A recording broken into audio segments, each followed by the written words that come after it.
Pravi and welcome to the classes of Pravi and हम आज infections के बारे में पढ़ेंगे। ठीक है कि इन्फेक्शन क्या होता है, क्या इसके टाइप्स हैं और कैसे एक बंदे को इन्फेक्शन हो जाता है। ठीक है, कैसे एक बंदे को स्टार्टिंग में किस तरीके से वो किसी डिसीज से कंटेमिनेटेड हो गई, यानी कि कनेक्ट में आके किस तरीके से वो एक डिसीज, एक बड़ी डिसीज फॉर्म हो जाती है। ठीक है, एकदम लेम हम एग्जांपल से समझेंगे इस सब चीज़ों को। ठीक है, पहले हम बात करते हैं इन्फेक्शन के बारे में। इन्फेक्शन क्या होता है कि जब भी ऐसी कोई लिविंग चीज़ जो हमारे सराउंडिंग में प्रेजेंट है वो हमारे बॉडी के अंदर कुछ रिएक्शंस करने लग जाए। ठीक है, हमारी बॉडी के अंदर एंटर होके हमें हार्म पहुंचाने लग जाए, हमें उसके सिम्टम्स दिखने लग जाए। ठीक है, जैसे कि कफ हो जाता है, कोल्ड हो जाता है। ठीक है, ये भी कुछ हमारे मतलब इन्फेक्शंस हैं। हमें किसी चीज़ से इन्फेक्शन या रिएक्शन होकर हमें क्या है वो सिम्टम्स दिखाई देने लग जाते हैं, बुखार हो जाता है। ठीक है, अगर मैं कुछ सिम्टम्स साइन और सिम्टम्स की बात करूँ तो ठीक है, जैसे कि इसकी इन्फेक्शन के इंट्रोडक्शन में बताया जा रहा है कि entry of germs in body. जब जर्म्स की एंट्री हो जाती है हमारी बॉडी में, जर्म्स माइक्रो ऑर्गेनिजम्स ऐसे जो हमें हार्म पहुंचा सकते हैं। जैसे कि अगर मैं बात करूँ, कुछ खा लेते हैं हम बिना हाथ धोए, है ना, वो हमारी बॉडी के अंदर चले जाते हैं जर्म्स और हमें क्या है इन्फेक्टेड कर देते हैं। एंड और बोल सकते हैं कि लाइक पैथोजन जो हमारे बॉडी में जाके डिसीज कोज कर सकते हैं। ठीक है, तो और फिर वो क्या करते हैं, कुछ स्पेसिफिक और नॉन स्पेसिफिक रिएक्शंस कर देते हैं। ऐसी रिएक्शंस जो वो नॉर्मली करते हैं एक लिविंग बींग्स के अंदर जाकर। अगर मैं आपको एक मतलब डीपली अगर बताऊं तो कुछ ऐसे हमारे आसपास माइक्रो ऑर्गेनिजम्स होते हैं जो पहले एक्टिव होते ही नहीं। ठीक है, हमारी बॉडी में जाके वो एक्टिवेटेड होते हैं, एनर्जी में आते हैं। बाहर तो वो वैसे ही पड़े रहते हैं। ठीक है, पर जब हमारी बॉडी में आते हैं तो वो कुछ एक्टिव होकर न्यू होस्ट बनाते हैं। होस्ट मतलब अपने जैसे बंदे बना लेते हैं, कॉपीज बनाते हैं। फिर कॉपीज बनाने के बाद वो सारे हमारी बॉडी में फैल जाते हैं। ठीक है, तो कई बार ऐसा होता है कि किसी पर्टिकुलर ऑर्गन पे वो इफेक्ट डालने लग जाते हैं, तो हमें उस पर्टिकुलर ऑर्गन की क्या हो जाती है, डिसीज हो जाती है। ठीक है, सो अगर हम इसको इन्फेक्शन के तौर पे देखें तो इन्फेक्शन इज दैट कि स्टार्टिंग में कुछ हमें हो रहा है। ठीक है, कुछ ऐसे साइन एंड सिम्टम्स दिखाई दे रहे हैं, जैसे कि हमें किसी चीज़ से एलर्जी हो गई। ठीक है, इंसेक्ट से हो गई, डस्ट से हो गई। ठीक है, फॉर एग्जांपल कोई बाहर छींक रहा था, है ना, उसके ड्रॉपलेट्स हमारे कांटेक्ट में आ गए और हमें सेम वही इन्फेक्शन हो गया, है ना। तो दिस काइंड ऑफ जुकाम हो गया, ठीक है, खांसी हो गई, दिस काइंड ऑफ। अब अगर हम बात करें इसके टाइप्स की कि इन्फेक्शन कितने टाइप्स के होते हैं। ठीक है, तो हमारे पास जो वेरियस पैथोजन के अकॉर्डिंग देखा जाए तो हमारे इन्फेक्शन 4 तरह के होते हैं। ठीक है, on the basis of pathogens. ठीक है, डिसीज कॉजिंग एजेंट्स। ठीक है, पहली बात आ जाती है बैक्टीरियल इन्फेक्शन। बैक्टीरियल इन्फेक्शन मतलब बैक्टीरिया जो इन्फेक्शन, जो हमें इन्फेक्शन और जो रिएक्शन हमारी बॉडी में हुई है वो बैक्टीरिया की वजह से हुई है, तो उसको हम क्या बोलेंगे, बैक्टीरियल इन्फेक्शन। ठीक है, कोई भी ऐसा बैक्टीरिया है जो हमारे आसपास है, ठीक है, उसमें अगर उसके कांटेक्ट में हम आ गए हैं और वो हमें कोई डिसीज को कॉज कर रहा है या कुछ इन्फेक्शन दे रहा है, तो वो किस में आएगा, बैक्टीरियल इन्फेक्शन में। दूसरी बात करते हैं वायरल इन्फेक्शन की। वायरल मतलब वायरसेस या वायरस। ठीक है, जो वायरसेस के कांटेक्ट में मतलब कुछ ऐसे हमारे आसपास वायरसेस होते हैं, वायरस होते हैं। ठीक है, जो कि हमें क्या है वायरल कर देते हैं। फॉर एग्जांपल अगर बताऊं कि कुछ फ्लू एंड ऑल हो जाता है हमें, ठीक है, तो उसके अकॉर्डिंग। ठीक है, और सारा कुछ मतलब इसमें जो भी वायरसेस से हमें इन्फेक्शन होता है वो सारा किसमें आएगा, वायरल इन्फेक्शन में। अब बात करते हैं फंगल इन्फेक्शन की। फंगल यानी कि फंगाई से जो भी हमें इन्फेक्शन होता है, ठीक है, फंगी से हमें जो भी इन्फेक्शन होता है, ठीक है, वो किसमें आता है, फंगल इन्फेक्शन में। ऐसे ही जो पैरासाइट्स का मतलब होता है प्रोटोजोआ।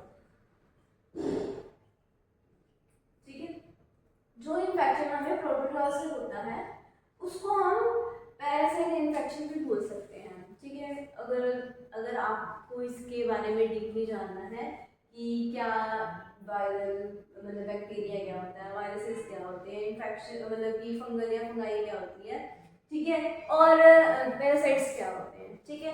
तो इसके बारे में डीप स्टडी हमने की है हमारी प्रीवियस वीडियोस में, ठीक है। एक बार उन पे भी गो थ्रू हुए ताकि आपको क्या है इन्फेक्शन के बारे में सीखते हैं, चेन ऑफ इन्फेक्शन की। अब अभी हमने बात की ही कितने टाइप्स के इन्फेक्शन होते हैं, क्या होता है इन्फेक्शन। अब हम बात करते हैं कि यार ये इन्फेक्शन तो ठीक है, चलो ये फैलता कैसे है, ठीक है। तो एक ये चेन है, इस चीज को फॉलो करके जो इन्फेक्शन है वो ट्रांसमिट होता है एक जगह से दूसरी जगह, ठीक है। तो सबसे पहली चीज आ जाती है इन्फेक्शियस एजेंट। इन्फेक्शियस एजेंट का मतलब है हमारे पैथोजेंस, ठीक है। जैसे अभी हमने पढ़े हैं ना कि बैक्टीरिया हो सकता है, वायरस हो सकता है, ठीक है, फंगी हो सकता है, ठीक है, और भी मतलब पैरासाइट्स हो सकते हैं, ठीक है। जितने भी हमारे पैथोजन हैं सारे क्या आ जाएंगे इन्फेक्शियस एजेंट में आ जाएंगे जो इन्फेक्शन कोज कर सकते हैं, ठीक है। अब बात करते हैं रिजर्वर के बारे में। रिजर्वर क्या होता है, जो कैरी करके रखता है इन्फेक्शियस एजेंट को, ठीक है, जिसके अंदर इन्फेक्शियस एजेंट होते हैं। जैसे फॉर एग्जाम्पल अगर मैं बताऊँ ह्यूमंस हो गए, एनिमल्स हो गए, ठीक है, कोई भी नॉन लिविंग थिंग्स हो गई, ठीक है। मेनली हमारे पास 3 तरीके के रिजर्वर्स होते हैं, ह्यूमंस, ठीक है, नॉन लिविंग थिंग्स, एनिमल्स, ये 3 तरीके से हमारे क्या है रिजर्वर है, जो कि क्या करते हैं मतलब जितने भी हमारे इन्फेक्शियस एजेंट है उनको कैरी करके रखते हैं, ठीक है। फिर उसके बाद आ जाती है पोर्टल ऑफ एग्जिट। रिजर्वर से कैसे जो ये हमारे इन्फेक्शियस एजेंट है वो निकलते हैं, ठीक है। पोर्टल ऑफ एग्जिट मतलब निकलना, ठीक है, कि किस तरीके से हमारे क्या है एजेंट्स बाहर निकलते हैं रिजर्वर से। जैसे ह्यूमन बॉडी, जैसे मैं अगर सिंपली बताऊं, मेरे अंदर अगर कोई इन्फेक्शियस एजेंट है, ठीक है, मैं एक रिजर्वर हूँ अभी के टाइम पे, एग्जांपल के तौर पे ले लेते हैं, तो मेरी बॉडी से किस तरीके से पैथोजन बाहर जाएगा, या तो मैं छींक लूंगी बात करते हुए, किसी से मैं बात कर रही हूँ, ठीक है, बात करते करते क्या है कि मेरे मुंह से ड्रॉपलेट्स किसी और के पास चले गए हैं, ठीक है। तो इस तरीके से क्या है कि ये इन्फेक्शियस रिजर्वर से बाहर जा सकता है, टच बाय टच डाला जाए, ठीक है, कोई चीज पड़ी है, नॉन लिविंग थिंग है, ठीक है, फॉर एग्जांपल कोई भी बंदा है, ठीक है, एक नॉन लिविंग थिंग है, वो इन्फेक्टेड है, जैसे कि कोई इन्फेक्टेड बंदा है, मैं हूँ, ठीक है, मैंने ना कोई भी चीज को पकड़ लिया है, ठीक है, मैं इन्फेक्टेड थी पहले, ठीक है, तो मैंने उसको पकड़ लिया। अब नॉन इन्फेक्टेड जो बंदा होगा जिसको इन्फेक्शन नहीं है, ठीक है, वो उसको पकड़ेगा, तो वो जो मतलब कि इन्फेक्शन है वो ट्रांसमिट हो जाएगा एक जगह से दूसरी जगह, ठीक है। तो आगे बात करते हैं mode of transmission. Mode of transmission मतलब है कि किस तरीके से जो हमारा पैथोजन रिजर्वर से बाहर निकलकर किस चीज के थ्रू बाहर जाता है। जैसे कि मैं अगर बात करूं एयर हो गई, ठीक है, कोई ड्रॉपलेट हो गए, किसी के टच से हो गया, ठीक है, दिस काइंड ऑफ 2 तरीके के हमारे मोड्स आते हैं यहाँ पे। डायरेक्टली भी सीधा क्या है कि हमारे मोड ट्रांसफर हो जाते हैं, जैसे कि फॉर एग्जांपल मैंने भी बताया ड्रॉपलेट्स के थ्रू। ड्रॉपलेट का मतलब क्या है कि हमने स्नीज कर दिया या फिर खांस दिया, ठीक है, हमें बहुत ज़्यादा कोल्ड है, ठीक है, जिसकी वजह से क्या है कि हमारे ड्रॉपलेट्स हमारे से बाहर चले गए, एयर में प्रेजेंट हो गए, और दूसरा बंदा जो बिल्कुल ठीक है और उस एयर में आके प्रेजेंट आ गया, ठीक है, तो वो ड्रॉपलेट वो क्या कर लेता है ब्रीथ इन कर लेता है, जिसकी वजह से क्या है कि उसे इन्फेक्शन वो वाला हो जाता है, ठीक है। समझ आ गया मोड ऑफ ट्रांसमिशन। अब क्या है मोड ऑफ ट्रांसमिशन, चलो ठीक है कि कोई भी एक एजेंट था, वो किसी बंदे के अंदर था, ठीक है, वो बंदे से बाहर आ गया, वो एजेंट कोई भी छोटा सा पार्ट उसका बाहर आ गया, ठीक है, फिर वो क्या है एयर में आ गया, ठीक है, एग्जाम्पल थ्रू एयर में आने के बाद वो क्या है अब वो एंट्री मारेगा, ठीक है। किस तरीके से एंट्री मार सकते हैं, जिस तरीके से रिजर्वर से हमारे इन्फेक्शन बाहर जाते हैं, उसी वे से हमारी बॉडी के अंदर क्या है, इन्फेक्शन आ भी जाते हैं।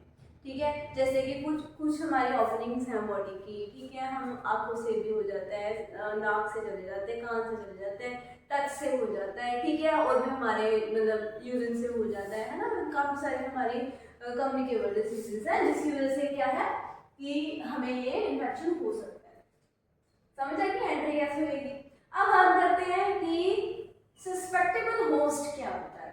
सस्पेक्टेबल होस्ट जिसको वो इन्फेक्शन हो सकता है, ठीक है। जैसे फॉर एग्जाम्पल मैं बताऊंगी, जिनकी एज बहुत ज़्यादा होती है, जो छोटे बच्चे हैं उनको बहुत जल्दी बीमार हो जाते हैं, छोटे छोटे बच्चे है ना, और जो बड़े हैं वो बहुत जल्दी बीमार हो जाते हैं, जिनकी इम्यून सिस्टम बहुत ज़्यादा कमज़ोर है, ठीक है, बहुत माल न्यूट्रिशन बंदे हैं, ठीक है, माल न्यूट्रिशन मतलब जिनको न्यूट्रिशन बहुत कम मिलती है, ठीक है, उनको हो सकते हैं, ठीक है, इन्फेक्शन। तो ऐसे कुछ बंदे जो रिस्क फैक्टर में हैं, जो मतलब थोड़ी उनकी हेल्दी रूटीन से थोड़ी सी हिली हुई है लाइफ, ठीक है, अनहेल्दी रूटीन में चल रहे हैं, तो उनको क्या है जल्दी ही इन्फेक्शन हो सकता है, ठीक है। तो सस्पेक्टेबल होस्ट क्या हो सकते हैं, ह्यूमंस हो सकते हैं, एनिमल्स भी हो सकते हैं, एनिमल्स को भी हो सकते हैं इन्फेक्शन, ठीक है। तो इसी काइंड ऑफ अब इनमें क्या आ गए, इन्फेक्शियस एजेंट आ गए, सेम वही प्रोसीजर, फिर ये रिजर्वर बन जाएंगे, ठीक है, फिर वो रिजर्वर आगे फिर फैला देंगे, ठीक है, बाहर निकलेंगे, फिर मोड में आएंगे, फिर पोर्टल एंट्री में जाएंगे, फिर सस्पेक्टेबल होस्ट बनेंगे और होस्ट पे जाएंगे, फिर वही ये जो साइकिल है वो क्या है, चलता रहेगा इन्फेक्शन का। मतलब एक बार क्रिएट हुआ तो ये लूप की तरह चलता रहेगा, चलता रहेगा, चलता रहेगा, ठीक है। तो इसको एंड कैसे किया जाएगा कि प्रॉपर मेडिसिन ले लिया, कुछ कर लिया, ठीक है। जैसे कई बार हम बोल देते हैं एक पर्टिकुलर सीजन आ गया यार, अब तो बीमार होने वाला हो गया, ठीक है, जब भी मौसम चेंज होता है तो ऐसा सीजन हो जाता है कि बीमार हो जाएंगे। क्यों, इन्फेक्शन के बारे में अगर मैं फर्स्ट वाले के बारे में बात करूँ, जिसको क्या बोलते हैं, इन्फेक्शियस एजेंट, जो कि हम पीछे पढ़ चुके हैं, यानी कि बैक्टीरिया हो गया, वायरसेस हो गया, है ना, दिस काइंड ऑफ फंगाई, ये सारे क्या हो जाते हैं, एजेंट्स होते हैं, ठीक है। तो हम सेकंड वाले में फोकस करते हैं क्योंकि फर्स्ट वाला हम प्रीवियस उसमें कर चुके हैं, ठीक है। तो अगर हम सेकंड वाले में बात करें, रिजर्वर्स, जो रिजर्व करके रखते हैं हमारे जो भी एजेंट्स होते हैं, ठीक है, पैथोजेंस होते हैं, तो ये आगे तीन तरीके के हो सकते हैं रिजर्वर जो कैरी करके रखते हैं। पहले तो हो गए ह्यूमंस, ठीक है, ह्यूमन कैसे कैरी करेंगे यार, देखो काफी सारे इन्फेक्शन होते हैं जो ज्यादातर ह्यूमंस में ही होते हैं, है ना। कई बार क्या होता है, कुछ ऐसा हम खा लेते हैं, कुछ ऐसी चीजें हम खाते हैं जो कि क्या है हमें इन्फेक्टेड कर देती है, ठीक है। या फिर हम कई बार बताएं कि दो चीजें की आगे अगर हम ह्यूमंस की बात करें तो दो तरीके से रिजर्वर्स हो सकते हैं ह्यूमंस में भी, ठीक है। जैसे कि अगर मैं बात करूँ, कुछ जो इन्वेस्टिगेटेड होते हैं जिनको हम केसेस बोलते हैं, ठीक है, कुछ ऐसे केसेस जो कि हमें पता है क्लिनिकली मैनिफेस्ट किए जा चुके हैं, ठीक है, कि उनको किस तरीके से मैनेज किया जा सकता है, ठीक है। और जैसे फॉर मैं एग्जांपल इसका दूँ, ट्यूबरक्लोसिस, है ना, ट्यूबरक्लोसिस क्या है कि एक कम्युनिकेबल डिसीज है जो कि क्या है किसी के कंटेक्ट में आगे क्या है आप वो हो सकते हो, ट्रांसमिटेड हो जाती है, मतलब कि आप इन्फेक्टेड हो सकते हो बाय एनी पर्सन जिसको भी ट्यूबरक्लोसिस है। एंड अगर कैरिस की बात करूँ, ठीक है, तो ये नॉन इन्वेस्टिगेटेड होते हैं, ठीक है, ऐसे कुछ जो क्लिनिकली अभी इन्वेस्टिगेट नहीं होते, कुछ ऐसे लोग हैं जो अभी फाइंडेड में नहीं आते, ठीक है। तो कुछ ऐसे भी रिजर्वर्स होते हैं, ठीक है। तो आगे बात करें एनिमल्स के थ्रू, एक तो इसके थ्रू कहीं जा सकते हैं, पैथोजन है इसमें रह सकते हैं, दो तरीके से रह सकते हैं, ठीक है। तीसरी चीज आ जाती है एनिमल्स, एनिमल से कैसे पैथोजेंस बनते हैं, जैसे कि हम इसको क्या बोलते हैं, जो भी हमें एनिमल से डिसीज होती है हम उसको बोलते हैं जेनेटिक डिसीजेस, ठीक है। ये जेनेटिक डिसीजेस हैं, जैसे फॉर एग्जांपल मैं बोलूँ रेबीज, जैसे कि डॉग, मतलब डॉग बाइट से काट, मतलब डॉग बाइट से में रेबीज हो जाते हैं, ठीक है। स्वाइन फ्लू मतलब पिग से हो जाता है, ठीक है, दिस काइंड ऑफ कुछ हमें एनिमल से क्या है कुछ डिसीजेज जो ट्रांसफर हो जाती है, जो रिजर्व और कौन करके रखता है, एनिमल्स करके रखते हैं, तो ट्रांसमिटेड हो जाता है इन ह्यूमंस, ठीक है। ऐसे सेम ह्यूमंस है रिजर्व करके रखते हैं, ह्यूमंस को ही हो जाता है, ठीक है। उसके बाद आता है इन्वायरमेंट। ऑब्वियसली बात है, चाहे जो मर्जी चीज़ है ना, चाहे माइक्रो ऑर्गेनिज्म है, अच्छे हैं बुरे हैं, एनिमल्स हैं ह्यूमंस हैं नॉन लिविंग है, सारा कुछ किसमें आ जाएगा काउंट इन्वायरमेंट में। तो इन्वायरमेंट भी बहुत बड़ा फैक्टर है जो रिजर्व करके रखता है, ठीक है। जैसे कि सॉइल हो गया, कोई ऐसी कंटेमिनेटेड सॉइल है जो किसी को सूट नहीं करती। वाटर हो गया, कंटेमिनेटेड वाटर है, गंदा पानी है, गंदी मतलब थोड़ा सा जो सॉइल है वो थोड़ी इन्फेक्टेड है, ठीक है। प्लांट्स हो गए, प्लांट्स को जैसे काफ़ी सारे पेस्टिसाइड वगैरह पूरे यूज़ किए जाते हैं ना प्लांट्स की ग्रो के लिए, ठीक है। ऐसे फर्टिलाइजेशन यूज़ किए जाते हैं प्लांट की ग्रोथ के लिए, जो कि किसी टाइम पे आके हमारे लिए हानिकारक हो जाते हैं। हमें क्या है, कोई भी इन्फेक्टेड कर सकते हैं, कोई भी डिसीज क्रिएट कर सकते हैं, ठीक है, दिस काइंड ऑफ। तो this three are the reserves. इसको हम रिसोर्सेज भी बोलते हैं। रिसोर्सेज क्यों बोलते हैं भाई, क्योंकि ये मतलब जिंदा रहने का एक वो दे रहे हैं, माइक्रो ऑर्गेनिज्म्स को सोर्स दे रहे हैं। पोर्टल ऑफ एग्जिट, जैसे कि हमने पहले किया कि पोर्टल ऑफ एग्जिट का क्या मतलब होता है कि रिजर्वर से निकलकर कैसे इन्फेक्शन मतलब किस वे से हमारे इन्फेक्शन जो है रिजर्वर से निकलते हैं, ठीक है। तो इस तरीके से कुछ वेरियस चीज़ें हैं, जैसे इस डायग्राम को देखकर पता चलता है कि किस तरीके से जो मतलब क्या क्या रास्ते हो सकते हैं रिजर्वर से बाहर निकलने में। पहली चीज़ तो आ गई, जब ह्यूमंस की ही बात कर रहे हैं कि जैसे कि ह्यूमंस को अगर इन्फेक्टेड हो रखा है तो इसमें से क्या है कि जैसे अगर मैं बात करूँ कोई भी उसका रेस्पिरेटरी ट्रैक है, डाइजेस्टिव ट्रैक है, जिससे क्या है वो इन्फेक्टेड जो उसके एजेंट्स हैं वो बाहर निकालता है by the coughing, by the sniffing, ठीक है, this kind of. For example अगर मैं बात करूँ, अगर कई बार ऐसा होता है कि अगर किसी का सलाइवा या किसी का म्यूकस किसी के इंटरेक्शन में आ जाए तो उससे इन्फेक्शन होने के चांसेस हो जाते हैं, ठीक है। मेनली अगर बात करें बॉडी फ्लूइड, ठीक है, तो बॉडी फ्लूइड के साथ जब भी कंटेक्ट में आ जाए तो क्या है कि इन्फेक्शन हो सकता है। दूसरी चीज़ आ गई कि स्किन से भी हो सकता है, कुछ ऐसी बीमारियां भी होती हैं जो किसी के टच करने से क्या हो सकती है कि कुछ हमारे स्किन के सेल्स हैं जो बाहर जाकर क्या कर सकते हैं, ऐसे मतलब निकल के मतलब जैसे अगर मैं आपको बताऊं तो हमारी स्किन जो है कुछ टाइम के बाद क्या होती है, शेड ऑफ होनी शुरू हो जाती है ना। और अगर हम बात करें कि कुछ ओपन पोर्स भी होते हैं हमारी स्किन के अंदर प्रेजेंट होते हैं, जो हमारी बॉडी में से स्वेटिंग एंड ऑयल ग्लैंड्स की वजह से ऑयल और स्वेट क्या है रिलीज होता है, ठीक है। एंड अगर हम बात करें इसके अलावा तो जो भी हमारा वेस्ट होता है, मोस्ट ऑफ वेस्ट होता है वो स्वेट के थ्रू बाहर आ जाता है, ठीक है।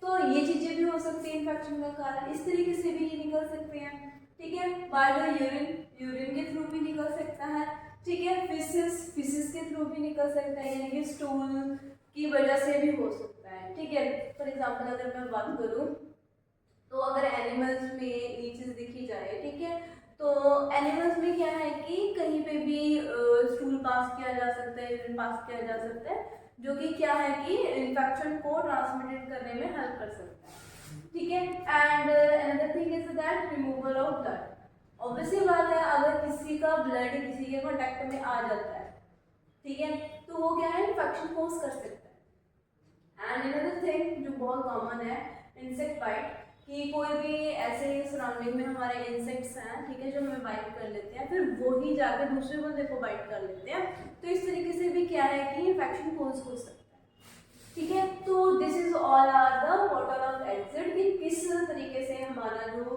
इन्फेक्शन है वो रिलीज हो सकता है रिजर्वर से, ठीक है। एनिमल्स में भी सेम कॉन्सेप्ट है, बाय कफिंग, बाय स्नीजिंग, ठीक है। उनके स्किन टिश्यूज अगर निकले तो यूरिन से हो सकता है, मतलब फिसिस से हो सकता है, उनके ब्लड से भी हो सकता है।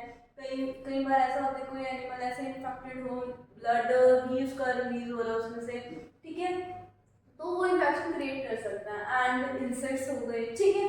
So this kind of portal of exit कि जिस तरीके से रिजर्वर में से इन्फेक्शन बाहर ट्रांसमिशन की किस तरीके से ट्रांसमिटेड हो सकता है। अब पहले हमने बात की रिजर्वर, जो रिजर्व करके रखते हैं जो हमारे इन्फेक्शियस एजेंट हैं उनको। फिर कैसे रिजर्वर से क्या है हमारे इन्फेक्शन या फिर इन्फेक्शियस एजेंट बाहर निकलते हैं।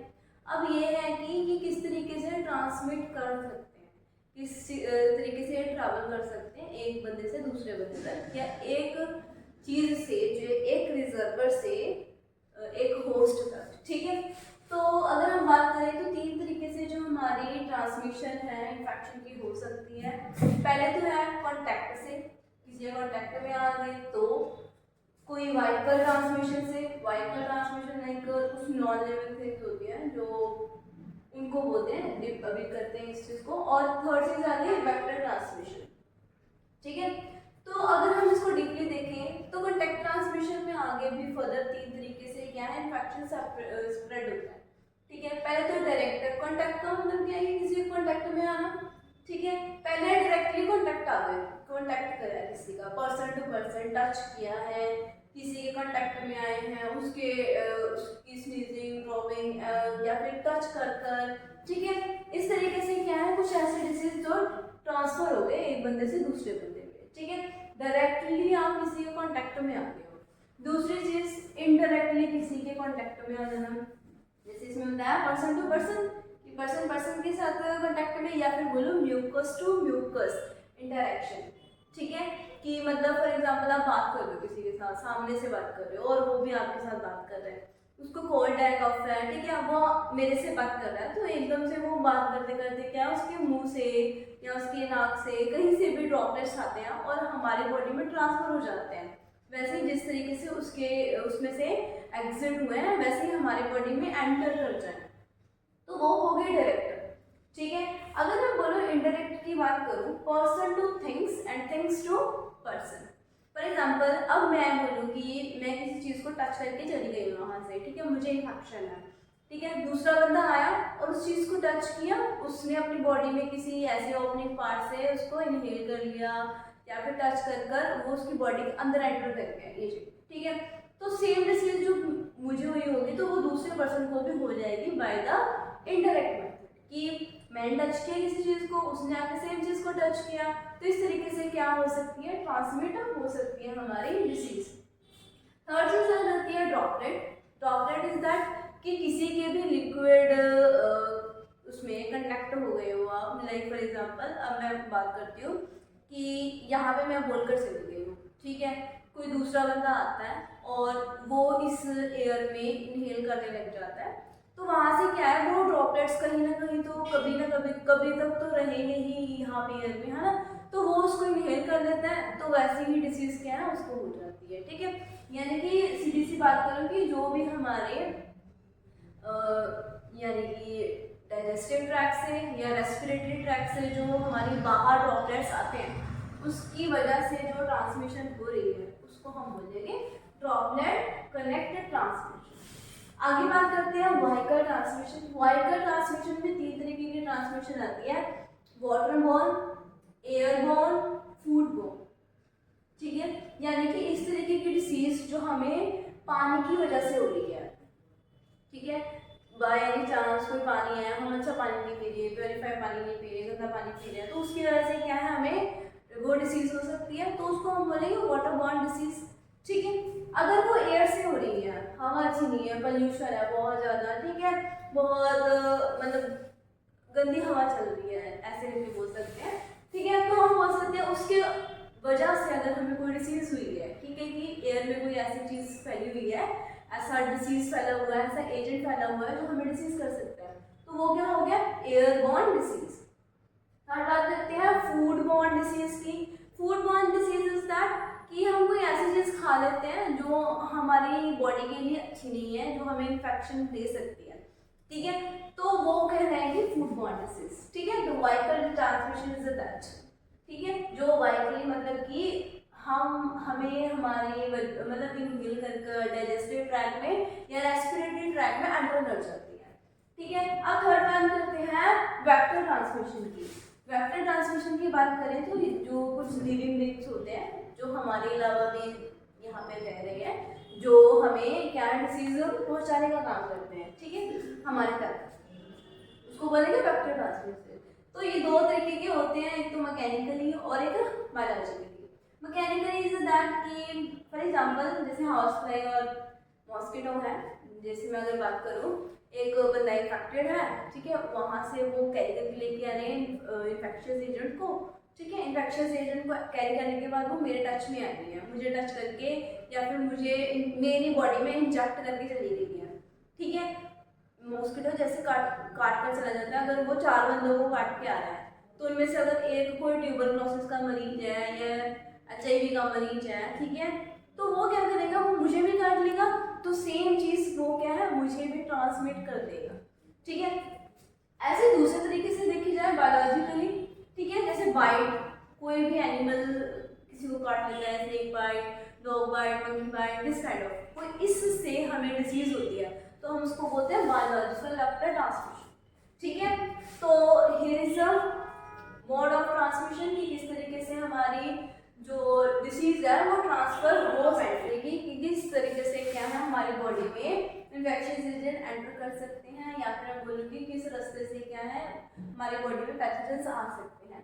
तो पहली बात करी जाए कि आइस, कि किस तरीके से हमारी आइस में भी इन्फेक्शियस हो सकता है। इन्फेक्शियस एजेंट हमारी बॉडी में आई के थ्रू भी जा सकते हैं, जैसे कि कई बार क्या है हमें आई की कुछ मतलब इन्फेक्शन होकर कुछ ऐसे डिसीज हो जाती है, जैसे कि आई फ्लू हो जाता है, दिस काइंड ऑफ, ठीक है। एंड आगे बात करें माउथ और नोज के बारे में, ठीक है, कि किस तरीके से हमारे माउथ और नोज के होते हुए जो इन्फेक्शन है वो हमारे रेस्पिरेशन ट्रैक और हमारे डाइजेस्टिव ट्रैक के अंदर चला जाता है, ठीक है। ये सबसे मेन है जो हमें क्या है इन्फेक्शन कोज कर सकता है, क्योंकि ये सीधा ही हमारे क्या है पाथवे है of the respiratory tract as well as the digestive tract, ठीक है। अगर आगे बात करें, एक तो हमारा हो गया urogenital track. Urogenital track is that एक तो हमारा जेनिटल एरिया, ठीक है, यानी कि reproductive area plus urinary track, ठीक है, दोनों से ही क्या है कि हमें क्या है मतलब ट्रांसमिटेड डिसीज हो सकती है। जैसे कि अगर मैं इसमें बताऊं HIV एड्स, ठीक है, जो कि क्या है हमें यूरिनोजेनिटल ट्रैक से ही हो जाते हैं। उसके बाद करें एनस, ठीक है, एनस के थ्रू भी हो सकता है, ठीक है। गैस्ट्रोइंटेस्टाइनल ट्रैक, ठीक है, वही डाइजेस्टिव के, ऑब्वियसली बात है कुछ भी ऐसा खाओगे सारा कुछ पेट में ही जाएगा, है ना। अगर पेट में ऐसे कुछ चीज हम खा लेते हैं, ऐसे पैथोजेंस खा लेते हैं जो कि क्या है किल नहीं हो पाए, जो हमारी डाइजेस्टिव इम्यूनिटी है वो उसको नहीं कर पाई, ठीक है, खत्म नहीं कर पाई, और वो हमारे क्या है ब्लड स्ट्रीम में चले गए। ब्लड स्ट्रीम में चले गए इट मीन्स क्या है कि हम इन्फेक्टेड हो जाएंगे, ठीक है। ब्लड स्ट्रीम में एक बार चला गई कोई चीज तो वो हमारी पूरी बॉडी के पार्ट्स में क्या है डिस्ट्रीब्यूट हो जाती है, जैसे न्यूट्रिशंस होते हैं, ठीक है। और बात कर रहे हैं आगे स्किन। स्किन में सीधा ब्लड स्ट्रीम में ही क्या है इंजेक्ट हो जाती है चीज। जैसे अगर मैं बात करूँ, अगर स्किन में कोई ऐसी इंजरी हो गई है, ब्लड फ्लो हो गया है, वहीं से ही कोई क्या है इन्फेक्शियस एजेंट उसमें चला गया है, ठीक है, ब्लड के थ्रू अंदर, तभी तो क्या है कि जब भी कोई जैसे कट वगैरह बुरा लग जाता है कोई ऐसी चीज़ों से, लोहे की चीज़ों से, कांच से या किसी और चीज़ से, तो वहाँ पे हम क्या है टेटनस का टीका लगवाते हैं, है ना, ताकि हमें टेटनस कोई मतलब टेटनस का इन्फेक्शन ना हो जाए, ठीक है। तो मतलब किसी भी इन्फेक्शन से बचने के लिए हम टेटनस का टीका लगा देते हैं। फिर अगर उसके बारे में बात करें जैसे रेबीज भी सेम, कोई डॉग अगर काट लेता है, ठीक है, वो सीधा इंजेक्ट कर देता है into the blood stream, okay, मतलब उनका स्लाइवा ऐसा होता है जो कि रेबीज के लिए मतलब रेबीज को आगे बढ़ा। सस्पेक्टेड होस्ट इज दैट वो बंदे जो ज़्यादा रिस्क में है, जिनको इन्फेक्शन हो सकती है, ठीक है, हो जाती है। अगर मेन बात करें जिनकी इम्यूनाइज सिस्टम बहुत ही ज़्यादा मतलब लो है, इतना ज़्यादा उनको न्यूट्रिशन प्रोवाइड नहीं हो रही, प्रॉपर न्यूट्रिशन नहीं है, ठीक है, या फिर मैं बात करूँ प्रॉपर हाइजीन मेंटेन नहीं करते, ठीक है, या उनको पहले से ही कोई डिसीज हो रखी है, ठीक है, तो ऑब्वियसली बात है अगर उनको कोई डिसीज हो रखी है वो और ज़्यादा क्या है कि इन्फेक्शन के कॉन्टेक्ट में आ सकते हैं, ठीक है। और बात करें बर्न की, अगर कोई जला हुआ एरिया है, ठीक है, तो उसके थ्रू भी क्या है कि इन्फेक्शन एंटर कर सकता है, ठीक है। किसी की कोई सर्जरी हो रखी है उसको भी इन्फेक्शन हो सकता है, ठीक है। कि जैसे फॉर एग्जांपल कोई भी ओपनिंग एरिया है, ठीक है, कोई भी ओपनिंग एरिया है बॉडी का, अगर उसमें से कोई भी बाहर की फॉरेन चीज अंदर चली जाती है तो ऑब्वियसली बात है वो क्या करेगी, कोई ना कोई इन्फेक्शन क्रिएट करेगी, है ना। अब दूसरी जो मेन चीज है कि किन बंदों को ज्यादातर होती है, अगर कोई इनमें से ऊपर कोई अगर चीज नहीं है, कोई बंदा ऐसा है जो मतलब बहुत एज्ड पर्सन है, ठीक है, ओल्ड एज में ज़्यादातर देखा जाता है कि बीमारियां ज़्यादातर लगती हैं, ठीक है। और दूसरे जो इन्फेंट्स हैं, छोटे बच्चे, उनको भी क्या है बहुत जल्दी बीमारियां लगनी शुरू हो जाती हैं। So these are the susceptive host जिनको क्या है कि इन्फेक्शन हो सकता है। अब ये तो बात हुई पूरी कि किस तरीके से एक चेन क्रिएट हो रही है, क्या क्या इसके चीज़ें हैं, ठीक है। अगर इनमें से एक भी चीज़ ब्रेक हो जाती है, ठीक है, तो क्या है इन्फेक्शन की ये चेन भी क्या हो जाएगी, ब्रेक हो जाएगी, ठीक है, यानी कि इन्फेक्शन नहीं होएगा। फॉर एग्जांपल अगर मैं बात करूँ, अगर कोई भी ऐसा बंदा है, ठीक है, वो अपनी रिजर्वर है, वो अपनी बॉडी में से मतलब बाहर ही नहीं लेके जाने दे रहा, ठीक है, पोर्टल ऑफ एग्जिट उसकी कट हो रही है या पोर्टल ऑफ एंट्री कट हो रही है, इन दोनों में से अगर कोई भी चीज़ कट हो रही है तो क्या है कि इन्फेक्शन क्या होगा, ट्रांसमिट ही नहीं होगा। तो ये किस तरीके से हो सकता है, अपना प्रॉपर हाइजीन मेंटेन रखो, इन्वायरमेंट को हाइजीन बनाओ, ठीक है, इन्वायरमेंट फ्रेंडली हो, ठीक है, इन्वायरमेंट को साफ सुथरा रखो, ठीक है, प्रॉपर न्यूट्रिशन लो, ठीक है, अपने इम्यून सिस्टम को स्ट्रॉन्ग करो। नोज़ोकोमियल इन्फेक्शन इज दैट कि जो हॉस्पिटल में रहकर हॉस्पिटल के 48 आवर्स बाद कोई ऐसा इन्फेक्शन जो है पेशेंट को हो जाता है तो हम उसको क्या बोलते हैं, नोज़ोकोमियल इन्फेक्शन, या फिर इसको बोल सकते हैं हॉस्पिटल एक्वायर्ड इन्फेक्शन, और इसको ये भी बोला जा सकता है हॉस्पिटल एसोसिएटेड इन्फेक्शन, ठीक है। ये अब किस किस को हो सकता है, ठीक है, पहले तो हो गया कि जो बहुत ही ज़्यादा देर तक हॉस्पिटलाइज है, ठीक है, जिनको बहुत एक्सेसिव में एंटीबायोटिक्स दी जा रही है, ठीक है, तो कई बार क्या होता है कि एंटीबायोटिक्स क्या करती हैं कि एंटीबायोटिक ज़्यादा देने की वजह से क्या होता है कि बंदे की ना मतलब अच्छे बैक्टीरिया और बैड बैक्टीरिया दोनों के दोनों किल हो जाते हैं एंटीबायोटिक्स की वजह से, ठीक है, जिसकी वजह से क्या उनकी इम्यून सिस्टम लो हो जाता है, तो उनकी अनदर किसी और इन्फेक्शन से लड़ने की ताकत नहीं रहती, ठीक है। इंक्रीजिंग एज, ज़्यादा एज होगी तो ज़्यादा मतलब ज़्यादा केसेस है कि इन्फेक्शन हो सकता है। मल्टीपल डिवाइसेस लगे हैं, मल्टीपल डिवाइसेस लाइक कि वेंटिलेटेड भी है, ठीक है, और कैथराइजेशन भी की हुई है, ठीक है, सेंट्रल लाइन भी डाली हुई है, दिस काइंड ऑफ बहुत सारी अगर डिवाइसेस उनके साथ यूज़ किए जा रहे हैं, बहुत ज़्यादा प्रोसीजर उनके साथ यूज़ किए जा रहे हैं, तो हो सकता है कि उनको क्या है नोज़ोकोमियल इन्फेक्शन हो। तीसरे से स्पेक्ट्रम ऑफ डिसीज कि मतलब उनको काफ़ी डिसीज हो रखी है टाइम पे कि डायबिटीज भी है, हाइपरटेंशन भी है, ओबीज भी है, अनदर कोई उनको कोई और प्रॉब्लम है, तो काफ़ी सारे अगर डिसीज भी हैं तो भी क्या है वो इन्फेक्शन को कैरी कर सकते हैं बदल, ठीक है, टाइप्स की, ठीक है, कि यानी कि कितने टाइप्स के नोज़ोकोमियल इन्फेक्शन हो सकते हैं। जैसे कि पहला बात करें Kaithal association urine track infection, ठीक है, जो ऐसा इन्फेक्शन जो कैथराइजेशन की वजह से हो, ठीक है, कई बार ऐसा होता है ना कि कैथराइज कर दिया गया, मतलब कैथराइजेशन मतलब कि जब यूरिन कोई भी पेशेंट है यूरिन पास नहीं कर पा रहा है तो उसकी पास आउट करने के लिए या फिर बहुत टाइम से एक ही जगह पे है, मतलब इमोबाइल नहीं है, मतलब इमोबाइल है, वो मूवमेंट नहीं कर सकता, तो उसके लिए उनको क्या है उनकी फैसिलिटीज़ के लिए कैथराइजेशन की जाती है।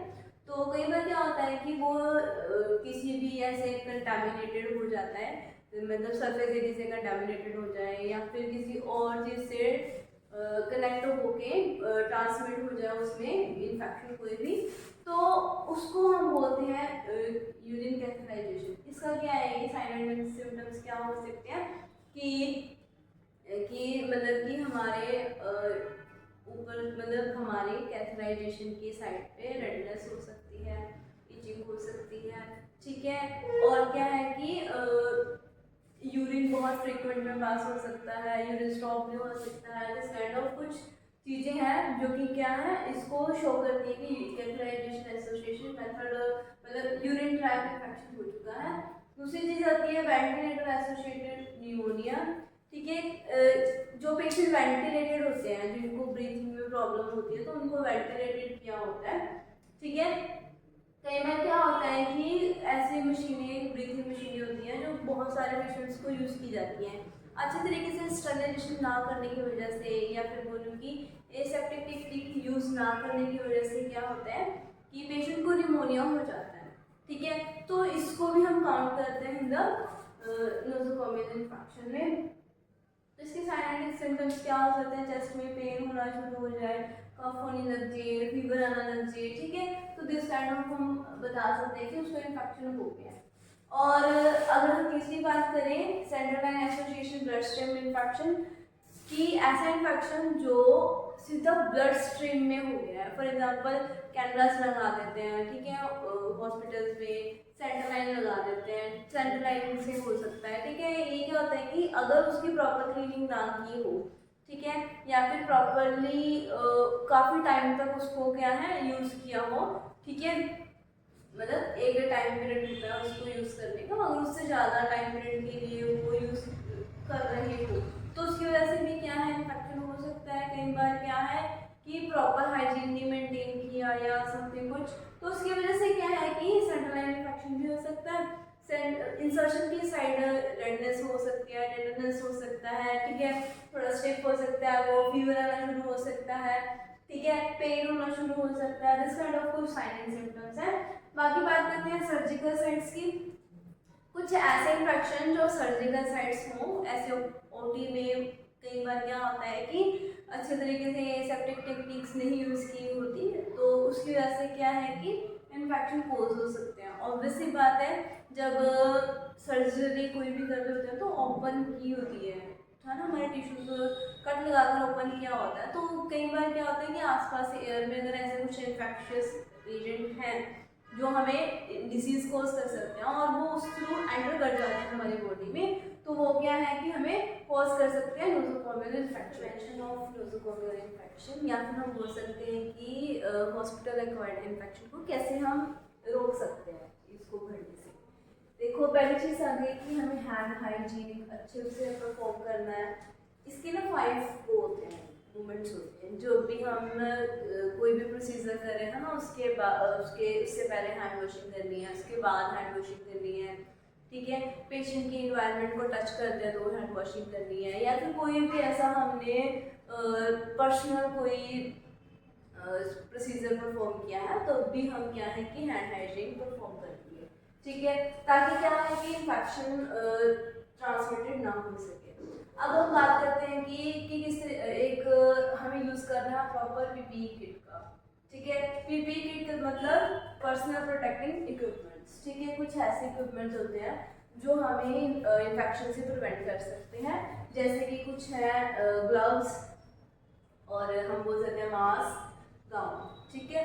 इससे क्या होता है कि हमारा अगर हम कोई यूज़ कर रहे हैं ना, कि हमारा कोई इन्फेक्टेड एजेंट हमारे साथ से क्या है कि पेशेंट में ट्रांसफ़र ना हो जाए, या फिर पेशेंट से हमें कोई ट्रांसमिटेड ना हो जाए और हम दूसरे पेशेंट के पास चले जाए और उसमें भी वो सेम क्या है इन्फेक्शन ट्रांसमिटेड हो जाए। तो इन सब चीज़ों से यानी कि क्रॉस इन्फेक्शन से क्या है बचा जा सकता है बाय यूजिंग वो पीपीई किट।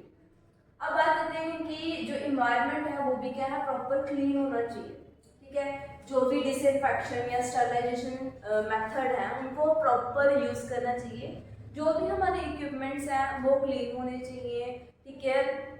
सराउंडिंग में कोई इतना डस्ट या फिर जो माइक्रो ऑर्गेनिज्म को लिव कर सके, है ना, प्रोवाइड कर सके कि कुछ ऐसे फैक्टर जो माइक्रो ऑर्गेनिज्म की ग्रोथ को इंक्रीज कर सके, वो फैक्टर प्रेजेंट ना हो इन्वायरमेंट में। उसके लिए हम यूज़ करेंगे कि इन्वायरमेंट की क्लीनिंग मेथड्स, जैसे कि डिसइंफेक्शन मेथड होता है, ठीक है, या फिर हम बोल सकते हैं स्टरलाइजेशन मेथड होता है सच एज। आगे बात करते हैं कि पेशेंट केयर में जैसे कि उनको प्रॉपर केयर प्रोवाइड करनी है ना, कि मतलब साफ सुथरे रखना है पेशेंट को, ओरल केयर प्रोवाइड करनी है, हेयर केयर प्रोवाइड करनी है, ठीक है, बाथ केयर प्रोवाइड करनी है। This kind of cares patient को प्रोवाइड की जा सकती है, जिससे क्या है कि उनको प्रिवेंट किया जा सकता है फ्रॉम द नोसोकोमियल इन्फेक्शन, ठीक है। आगे बात करते हैं कि ट्रेनी जो हेल्थ केयर वर्कर्स है वो होने चाहिए, तो मतलब अच्छे से ट्रेन होने चाहिए जो हेल्थ वर्कर्स है वहाँ पे काम करें, नर्सेज हो गई है ना, डॉक्टर्स हो गए, सब चाहिए, ताकि जो भी प्रोसीजर उन्होंने परफॉर्म किया है उसमें वो ऐसे अनगेली ना करें कि जिसकी वजह से क्या है कि इसको प्रमोट कर सके इन्फेक्शन को। ठीक है। एंड लास्ट बात करते हैं कि मॉनिटर करना है कि कोई भी कॉम्प्लिकेशन तो नहीं है। ठीक है, कि कई बार ऐसा होता है कि कुछ ऐसी चीज़ें हमने परफॉर्म कर दी जिसकी वजह से क्या है कुछ कॉम्प्लिकेशंस हो सकते हैं, तो हम पहले ही अगर उस चीज़ को असेस कर लें तो क्या है कि हम आगे जो उसकी इनिशियल स्टेज में उसको पकड़ ले, ताकि वो अपनी हायर स्टेज में जाते जाते क्या है मतलब हायर स्टेज में ना जा सके। ठीक है। सो दिस काइंड ऑफ क्या है माइक्रोबियल ग्रोथ। जो हमारे माइक्रो ऑर्गेनिजम्स हैं कौन कौन से ऐसे फैक्टर्स हैं जो कि क्या है उसकी ग्रोथ को इंक्रीज कर सकते हैं। ठीक है। जैसे कि दो तरीके के फैक्टर्स हैं यहाँ पर, एक तो फिजिकल फैक्टर है और एक न्यूट्रियल फैक्टर है जो न्यूट्रिशन प्रोवाइड होता है टू द माइक्रो ऑर्गेनिजम्स। जैसे कि अगर फिजिकल फैक्टर्स की बात करें तो यहाँ पे तीन तरीके के फैक्टर्स आते हैं। ठीक है, जो कि क्या है माइक्रोब्स को इन्फ्लुएंस करते हैं। जैसे कि पहला जो हो गया टेम्परेचर, दूसरा हो गया पीएच और एक हो गया ऑस्मोटिक प्रेशर। ठीक है। तो हम बात करते हैं टेम्परेचर के बारे में अगर, तो ये भी आगे क्या है 5 तरीके के पैरामीटर्स भी होता है कि कुछ ऐसे माइक्रो ऑर्गेनिजम्स होते हैं जैसे कि बहुत कम टेम्परेचर पे क्या है सर्वाइव कर पाते हैं। ठीक है। जैसे कि अगर मैं पहली बात करूं, ठीक है, साइकोफिल्स। ठीक है, साइकोफिल्स क्या होते हैं जो बहुत एक्सट्रीम लेवल पे कोल्ड टेम्परेचर पे होते हैं, उनको हम बोलते हैं साइकोफिल्स। ठीक है, जो कि रेंज इसमें क्या बताई गई है 3 degree Celsius to 4 degree Celsius. अगर साइको टॉलरेंस की बात करी जाए तो इनसे थोड़ा सा हाई होता है टेम्परेचर। ठीक है, साइकोफिल्स से। ठीक है। अब बात अगर करें कि थर्मोफिल्स की बात करें, कुछ ऐसे माइक्रोबियल्स होते हैं जो कि कहाँ पे ग्रोथ उनकी अच्छी होती है जहाँ पे टेम्परेचर कुछ थोड़ा ज्यादा हो, जैसे 40 डिग्री सेल्सियस से लेके 70 डिग्री सेल्सियस तक। ठीक है। अगर अब हम बात करें कि कई ऐसे माइक्रोब्स होते हैं जो ज्यादा हाई टेम्परेचर पे सर्वाइव करते हैं, जैसे कि हाइपरथर्मोफिल्स। ठीक है, इसमें क्या होता है 121 तक 121 डिग्री तक क्या है इसका टेम्परेचर चला जाता है। जैसे कि इसके अगर रेंज बताऊं 90 डिग्री सेल्सियस से लेके 120 डिग्री सेल्सियस तक की जाती है। ठीक है। अगर मैं बेसोफिल्स की बात करूं, ठीक है, ये ह्यूमन टेम्परेचर पे होते हैं। कुछ ऐसे माइक्रोबियल्स होते हैं जो कि क्या है कि ह्यूमन टेम्परेचर पे भी सर्वाइव कर सकते हैं। जैसे फॉर एग्जांपल कुछ माइक्रोऑर्गेनिजम्स हैं हमारी बॉडी के अंदर एंटर हो जाते हैं तो वहाँ पे भी अच्छा सर्वाइव कर लेते हैं। ठीक है। सो अब बात करते हैं पीएच के बारे में कि कुछ ऐसे पीएच, जैसे आपको पता ही होगा कि पीएच का स्केल होता है। ठीक है, अगर हम बात करें तो इस तरीके से है, न्यूट्रल होता है हमारा 7। ठीक है, इस साइड होते हैं हमारे एसिड्स और इस साइड होते हैं बेसिस करेक्टर वाले। ठीक है, कि जो एसिडिक की सब्सटेंसेस हैं वो इस साइड होंगे, इंक्रीज होती जाएगी, जैसे जैसे इंक्रीज होता जाएगा वैसे वैसे एसिडिक करेक्टर क्या है इंक्रीज होता रहेगा। और अगर यहाँ पे इंक्रीज होता जाएगा तो यहाँ पे बेसिस फैक्टर क्या है इंक्रीज होता जाएगा। ठीक है, तो उसके अकॉर्डिंग क्या है कि अलग अलग टाइप से क्या है ये सर्वाइव कर सकते हैं। अगर हम न्यूट्रोफिल की बात करें, कुछ ऐसे माइक्रोब्स होते हैं जो कि क्या है कि न्यूट्रल पे भी सर्वाइव कर लेते हैं अराउंड 7 पीएच लेवल पे। ठीक है। और अगर हम बात करें कुछ ऐसे होते हैं जो सिर्फ एसिडोफिल्स यानी कि जो एसिड्स के उस पे होते हैं, यानी कि कुछ अराउंड यहाँ 5 से आगे। ठीक है, कि 5 से ज़्यादा हो वहाँ पे क्या है सर्वाइव करते हैं। अगर हम बात करें एक्सट्रीम एसिडोफिल्स मतलब जो 1 या 2 के बीच में सर्वाइव करते हैं। ठीक है। और उसके बाद करें हम अल्ट्रालाइफिल्स की, तो यानी कि जो 9 से ऊपर की बात की जाए, ठीक है, 9 से ऊपर 14 तक का, तब उसको हम क्या बोलेंगे अल्ट्रालाइफिल्स के कुछ ऐसे जो फैक्टर मतलब जो ऐसे माइक्रोऑर्गेनिज्म जो इस फैक्टर में भी सर्वाइव करते हैं। ठीक है। अब हम बात करते हैं ऑस्मोटिक प्रेशर की, तो ऑस्मोटिक प्रेशर में भी अलग अलग टाइप का है। ठीक है, सबसे पहले है हेलोफिल्स। ठीक है, हेलोफिल्स का मतलब होता है कि सोल्ट लेवल कितना प्रेशर है सोल्ट लेवल पे। ठीक है, कि जो हम बात करेंगे NaCl का प्रेशर कितना बढ़ रहा है। ठीक है, अगर हम हेलोफिल्स की बात करें तो 2 to 5% क्या है कि सोल्ट की मात्रा होती है या फिर सोल्ट में वो सर्वाइव कर सकते हैं। अगर हम एक्सट्रीम हैलोफिल्स की बात करें तो अराउंड 15 to 30% पे क्या है कि वो सर्वाइव कर सकते हैं। एंड अगर हम बात करें नॉन हैलोफिल की, मतलब ज़्यादा रिक्वायरमेंट नहीं होती, तो यानी कि ये 2 से क्या है 2% से बिलो होते हैं, ठीक है, मतलब 2% से 2% से बिलो होते हैं। और उसके बात करें कि हैलो टॉलरेंस के बारे में, तो यानी ये क्या है कि स्लाइटली थोड़ा थोड़ा क्या है मतलब ग्रो करता रहता है इन द हेलोफिल्स, ठीक है। दिस न्यूट्रिशन फैक्टर के बारे में कि क्या क्या न्यूट्रिशन ऐसे फैक्टर्स हैं जो कि क्या है कि माइक्रोब्स की ग्रोथ को क्या इंक्रीज कर सकते हैं। जैसे कि हम अगर बात करें एनर्जी सोर्सेज के बारे में, ठीक है, तो एनर्जी सोर्सेज में आ जाता है कि मोस्ट ऑफ एनर्जी क्या से उनको प्रोवाइड हो सकती है, कोई लाइट से, ठीक है, या कोई केमिकल एनर्जी भी बोल सकते हैं कि कोई केमिकल ऐसे कंपोजिशंस की वजह से या कोई रिएक्शन की वजह से क्या है कि उनको एनर्जी प्रोवाइड हो रही है। या फिर हम बोल सकते हैं कि सोर्स ऑफ इलेक्ट्रॉन्स, कुछ ऐसे ऑर्गेनिक और इनऑर्गेनिक वो होते हैं, ठीक है, माइक्रोब्स होते हैं जो कि क्या का एज अ इलेक्ट्रॉन डोनर का काम करते हैं, ठीक है, इलेक्ट्रॉन डोनर का काम करते हैं, तो वो भी हम बोल सकते हैं। और उसके बाद हम कह सकते हैं कि कंपोनेंट्स कुछ जिसपे भी हम वो इन्फ्लुएंस हो सकते हैं, जैसे कि हम बात करें carbon, oxygen, hydrogen, water, nitrogen, sulphur, phosphorus etcetera, ठीक है। सो इनके अकॉर्डिंगली क्या है कि जो माइक्रोबियल है वो क्या है उनकी ग्रोथ इंक्रीज होती है, ठीक है। कलेक्शन ऑफ स्पेसिमेंस के बारे में अगर मैं कलेक्शन ऑफ स्पेसिमेंस की बात करूँ, स्पेसिमेन का मतलब होता है सैंपल। जैसे फॉर एग्जांपल आप कभी भी बीमार होते हो तो मेनली क्या होता है कि ब्लड सैंपल लिया जाता है या कोई ना कोई सैंपल लिया जाता है ताकि पता लगाया सके कि क्या रीज़न है उसके पीछे कि क्यों आपको वो बीमारी हुई है, या फिर क्या ऐसे माइक्रो ऑर्गेनिजम्स हैं या माइक्रोब्स हैं जो आपकी बॉडी में एंटर हो गए हैं जो इन्फेक्शन क्रिएट कर रहे हैं, ठीक है। तो फिर अगर मैं इसके बारे में अगर बात करूँ कि कलेक्शन ऑफ स्पेसिमेंस के बारे में, ठीक है, तो ये क्या डिफाइन करता है, एक स्मॉल सैंपल होता है। स्मॉल सैंपल मतलब अब ये तो नहीं है कि पूरे ब्लड को ही देखा जाएगा, है ना, थोड़ा सा उसका सैंपल लिया जाएगा to know the behaviour of, ताकि पूरे का बिहेवियर पता लगाया जा सके। जैसे यूरिन सैंपल हो सकता है, ठीक है, कि प्रॉपर पता लगाया जा सके कि क्या प्रॉब्लम क्या आ रही है, ठीक है, ये किडनी में क्या प्रॉब्लम है, ठीक है, या फिर कोई इन्फ्लेमेशन तो नहीं है, ठीक है, दिस काइंड ऑफ कोई भी रीजन हो सके हम उसके लिए क्या है सैंपल्स लेते हैं, जैसे कि urine sample, blood sample, sputum sample etcetera, ठीक है। अगर मैं बात करूँ कि सैंपल जब भी लिया जाता है ना, तो उसमें क्या क्या देखना होता है कि मेन इसका प्रिंसिपल ये है कि एक एक्यूरेट टाइम होना चाहिए, मतलब ऐसा नहीं है कि जिस टाइम पे रिक्वायरमेंट ही नहीं है उस टाइम पे आप क्या है कि कोई स्पेसिमेन ले रहे हो, है ना। फॉर एग्जांपल अगर कोई दिक्कतें लग रही हैं, है ना, तो उसके लिए ही क्या है वो सैंपल लेना चाहिए, कि हर चीज़ के क्या है अलग अलग कॉन्सेप्ट्स होते हैं, है ना। तो इसीलिए तो अगर मैं देखा जाए कि कलेक्शन स्पेसिमेंस किस तरीके से हेल्प करता है, तो मेन इसका काम क्या है कि ताकि हमें क्या कर सके माइक्रोब्स की अच्छे से स्टडी कर सके हम, ठीक है। कोई भी सैंपल लगे उसके ऊपर स्टडी करोगे तभी पता चलेगा ना कि उसमें कौन सा माइक्रो ऑर्गेनिज्म है या नहीं है, ठीक है। तो अगर हम बात करें तो उसको 2 पार्ट्स में डिवाइड किया जाता है, ठीक है, रेस्पिरेटरी और नॉन रेस्पिरेटरी। रेस्पिरेटरी की बात करें, जो रेस्पिरेटरी ट्रैक है उनमें से किसी भी चीज़ का सैंपल लिया जाता है तो वो रेस्पिरेटरी स्पेसिमेन बोल सकते हैं, ठीक है।